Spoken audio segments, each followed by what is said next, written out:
Hello বন্ধুরা, তোমরা সবাই কেমন আছো? আশা করি ভালো আছো। আমি প্রিয়াঙ্কা। আজকে একটা আমব্রেলা কাটিং স্যুট নিয়ে চলে এলাম। টাইমের অভাবে সেলাইয়ের ভিডিও সেরকম বানানো হয় না, তাই তোমাদের সঙ্গে শেয়ার করতে পারি না। তাই অনেক দিন পর আজকে ভাবলাম একটা লং ভিডিও শেয়ার করা যাক।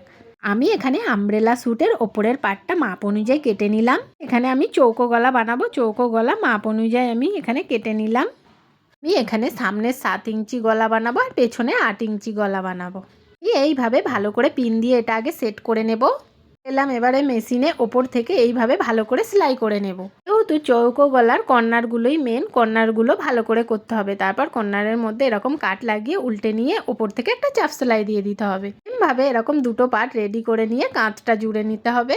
যেহেতু এটা আমি নেটের বানাচ্ছি, ভেতরে তো লাইলন দিতেও হবে, তোমরা চাইলে এমনি কাপড়েরও করতে পারো। এখানে আমার কাঁধটা জোড়া হয়ে গেছে। এবারে আমি হাতাটা লাগিয়ে নেব। হাতাটা পুরো জামার সঙ্গে এইভাবে সেট করে নিতে হবে। পরে নিচের ঘেরটা ওপরের পার্টের সঙ্গে এইভাবে ভালো করে সেট করে নিতে হবে। ঘেরের একদম নিচের দিকটা দুভাঁজ করে মুড়িয়ে এইভাবে সেলাই করে নিতে হবে।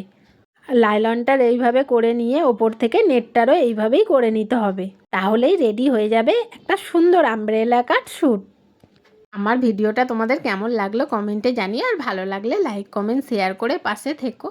এখানে আমার লাইলনের পুরো ঘেরটা কমপ্লিট হয়ে গেছে। এবার আমি ওপরের নেটটা এইভাবে মুড়িয়ে নিলাম। এখানে আমার আমব্রেলা কাট স্যুটটা পুরো রেডি হয়ে গেছে। কেমন হয়েছে কমেন্টে জানাতে ভুলো না যেন বন্ধুরা। Tata, bye bye.